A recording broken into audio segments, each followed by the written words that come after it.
يخرج منها ومن شر ما ينزل من السماء وشر ما يعرج فيها.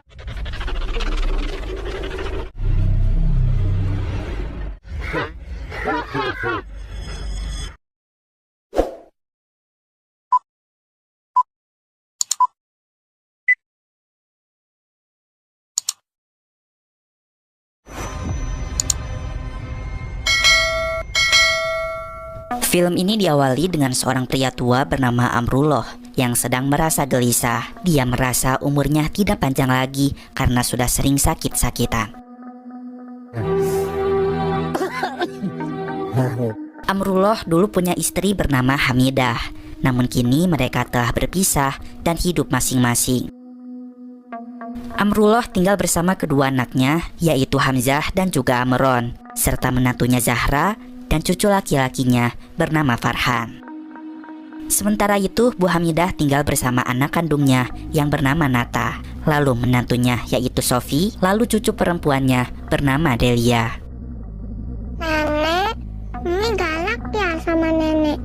Sabar ya, Nek. Hari demi hari, kesehatan Pak Amrullah semakin menurun. Maka dari itu, ia berwasiat kepada Hamzah. Apabila umurnya pendek, ia ingin mewakafkan tanah masjid miliknya ini kepada warga kampung supaya menjadi amal jariah. Insya Allah Hamzah akan menjaga amanah ini. Alhamdulillah. Apabila manusia meninggal dunia, maka terputuslah segala amalannya, kecuali 3, yaitu doa anak yang soleh, ilmu yang bermanfaat, serta amal jariah. Salah satu contohnya adalah wakaf. Serta amal jariah, contohnya wakaf. Paham semua? Begitulah isi ceramah dari Hamzah yang merupakan ustadz di kampung. Di sisi lain, Nata dan Sofi mengalami kesulitan ekonomi, apalagi mereka harus terus merawat Bu Hamidah yang sedang sakit itu. Sofi tidak mau hidup susah terus-menerus, lalu dia menyuruh Nata agar bisa mendapatkan sebagian tanah wakaf dari peninggalan Pak Amrullah supaya mereka bisa kaya raya. Lumayan kan, Bi? Untuk ngeringanin biaya hidup kita. Apa kamu gak bosan? Kita hidup susah terus. Hidup miskin kok permanen. Akhirnya Nata berbicara kepada Hamzah agar bisa mendapatkan sebagian tanah dari masjid ini. Hamzah tidak memberikannya slur karena rumah yang Nata dan Ibu Hamidah tempati sekarang ini ternyata adalah pemberian Pak Amrullah. Hamzah merasa Nata serakah karena masih menginginkan bagian dari tanah ini. Jangan serakah jadi manusia. Astagfirullahaladzim. Nata kemudian curhat kepada Kang Ahmad. Mengapa dirinya sudah beribadah, sholat, mengaji, tapi rezekinya tetap kurang.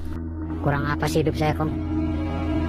Ibadah, sholat, udah saya kerjain. Tapi kenapa hidup saya begini terus, Kong? Kang Ahmad berkata itu karena Hamzah ibadah semata-mata untuk harta. Cobalah ibadah dengan hati yang tulus. Tetapi Nata sudah muak dengan agama. Dia pun memohon kepada Kang Ahmad agar membantunya.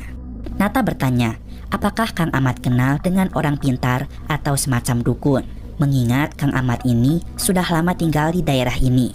Akhirnya karena kasihan, Kang Ahmad memberitahukan bahwa di desa sebelah yaitu Kampung Apok ada seorang dukun bernama Ki Japa. Siapa tahu dia bisa menolong Nata.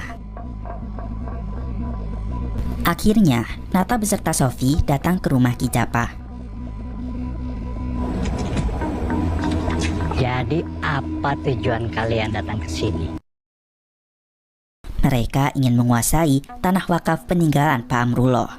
Mereka pun memberikan sejumlah uang serta beberapa perhiasan sebagai maharnya.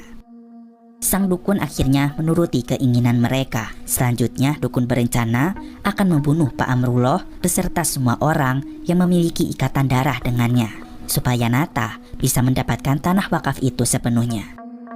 Dukun akan mengirimkan jin Anzar kepada keluarga Amrullah. Jin yang dikenal sangat benci dengan umat Islam. Akan meminta bantuan kepada jin Anzar. Tetapi sebelum itu, Nata harus membawa bagian tubuhnya Pak Amrullah seperti rambut ataupun darahnya. Kemudian Nata pun diminta untuk menanam sebuah kendi di tanah yang akan diwakafkan. Nata dan Sofi mulai melakukan perintah dukun itu. Secara diam-diam, mereka menanam kendi itu di halaman masjid. Setelah itu Nata meminta bantuan Kang Ahmad kembali, yang mana saat itu Kang Ahmad dipanggil oleh Pak Amrullah yang ingin minta dipijit. Saat Pak Amrullah terlelap tidur, Kang Ahmad pun menggunting rambutnya untuk diberikan kepada Nata.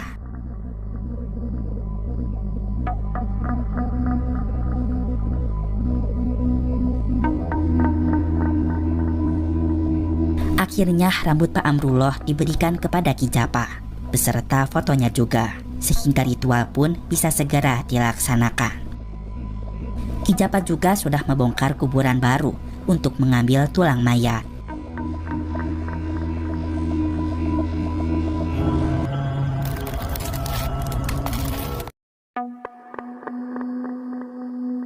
Kemudian tulang itu dililitkan oleh usus ayam.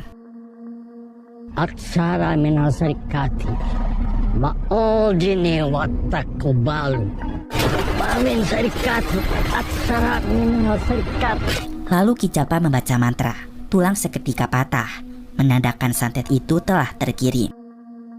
Dalam 4 hari ke depan, Pak Amrullah beserta keturunannya akan mati secara mengenaskan.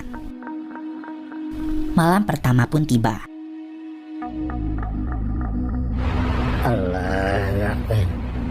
Ketika Pak Amrullah selesai sholat malam, seorang ayam tiba-tiba jatuh dari arah atas.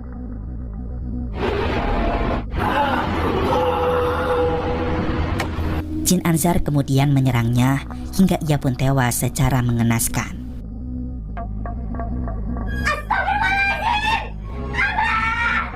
Hamzah dan Amron sangat tidak menyangka ayahnya pergi secara tiba-tiba dengan keadaan tidak wajar. Mereka pun kalut dalam kesedihan. Saking bersedihnya, Hamzah sampai lupa untuk menjalankan wasiat ayahnya, yaitu mewakafkan tanah masjid kepada warga kampung.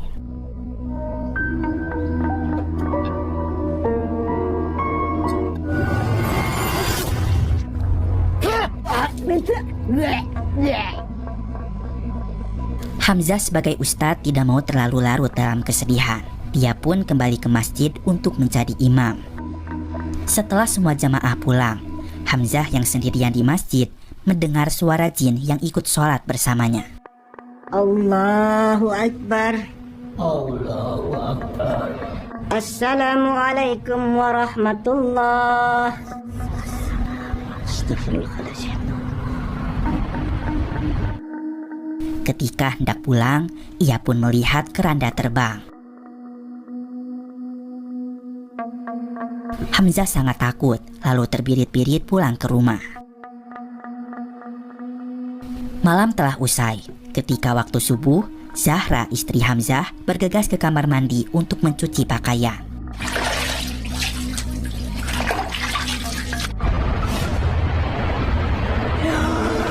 Sementara itu, secara diam-diam Ustadz Hamzah pergi ke arah dapur, lalu merebus air.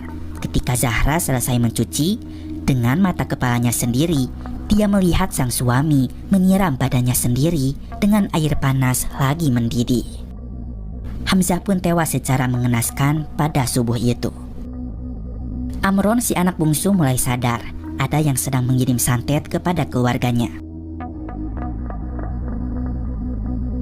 Lalu dia pun menitipkan Farhan kepada seorang ustadz yang paling soleh, yang mana kerap disebut sebagai Abuya. Amron dan Zahra merasa yakin apabila Farhan akan aman di sana. Lalu Amron pun menitipkan surat tanah wakaf ayahnya kepada Abuya. Setelah itu Amron dan Zahra pulang, tetapi Jin Anzar tak henti mengganggu mereka, sehingga mereka pun mengalami kecelakaan mobil dan tewas seketika. Keluarga Pak Amrullah pun tewas semuanya seluruh, kecuali Farhan yang dititipkan kepada Abuya. 15 tahun berlalu, kini Farhan tumbuh menjadi seorang pemuda yang soleh. Dia pun disuruh oleh Abuya untuk mendatangi tanah wakaf peninggalan kakeknya. Setibanya di sana, Farhan melihat masjid itu sudah terbengkalai dan tampak tidak terurus. Lalu Farhan bertemu dengan Kang Ahmad. Kang Ahmad menyuruh Farhan untuk pergi dari masjid itu. Tetapi Farhan tidak mau, karena masjid ini pemberian dari keluarganya. Jadi dia berhak untuk mengelola dan menghidupkan kembali masjid ini. Terima kasih Kek sudah mengingatkan. Izinkan saya menghidupkan kembali masalah ini. Ketika sedang membersihkan masjid, Farhan ditemui oleh seorang gadis bertudung merah. Gadis itu bernama Delia. Dia ternyata adalah anaknya Nata dan Sofi. Mereka pun baru ingat jika dulu pernah sholat bersama-sama di dalam masjid ini. Delia pun sedikit bercerita jika masjid ini sudah lama ditinggalkan. Tidak pernah ada warga lagi yang mau sholat di masjid ini. Karena Slur, mereka kerap diganggu oleh sosok jin menyeramkan. Walaupun mendengar hal itu, Farhan tetap yakin untuk melanjutkan merawat masjid ini. Setelah masjid dirapikan, Farhan mencoba untuk sholat sunnah 2 rakaat di sana. Dan benar saja, muncul sosok jin yang berusaha mengganggunya. Namun Farhan tetap fokus berusaha menyelesaikan sholatnya.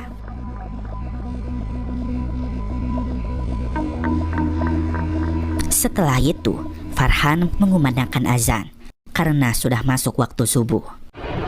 Assalatu wassalamu alaik ya karimal akhlaq.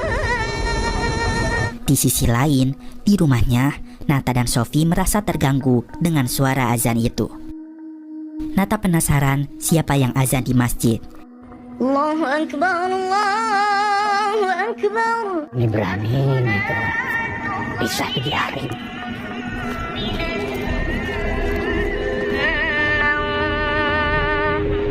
Lalu Nata pun bertemu dengan Farhan. Dan Nata mengetahui jika Farhan adalah anaknya Hamzah. Nata menyuruh Farhan agar pergi dari masjid itu karena masjid ini sudah menjadi miliknya. Tetapi Farhan menentang karena masjid itu masih menjadi milik keluarganya.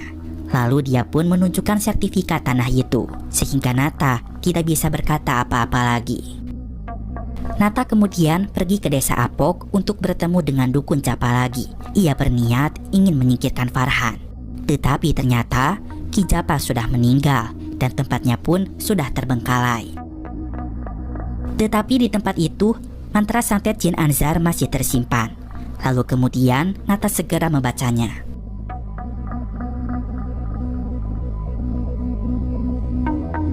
Di sisi lain, Abuya merasakan ada hal buruk yang akan menimpa kepada Farhan. Kemudian Abuya segera menyusulinya. Di dalam masjid, Farhan yang sedang mengaji seketika ditarik oleh Jin Anzar.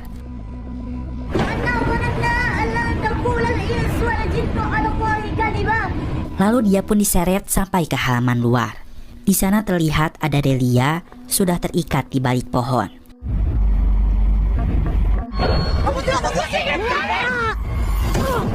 Ternyata Delia kesurupan. Secara mengerikan, dia pun memanjat dari pohon satu ke pohon lainnya. Namun tak lama dari itu, Delia seketika menghilang. Kemudian, datanglah Nata yang langsung menyerang Farhan.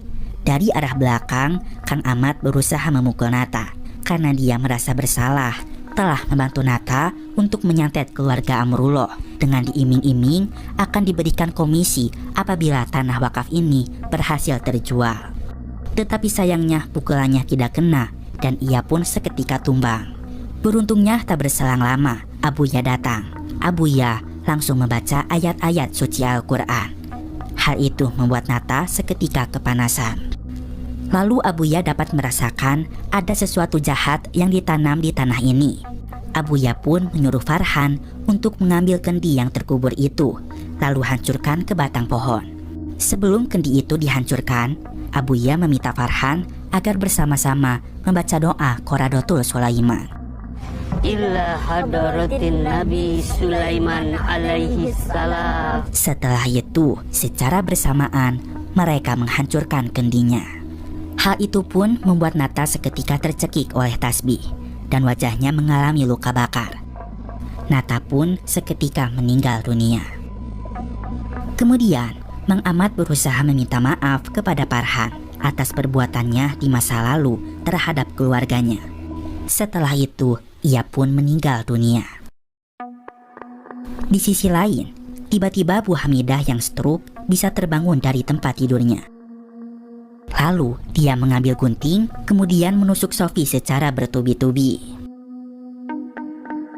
Kemudian kita pun diperlihatkan jika Delia sudah dalam keadaan kerasukan. Dan seketika Bu Hamidah tewas karena menusuk dirinya sendiri. Dan film pun berakhir.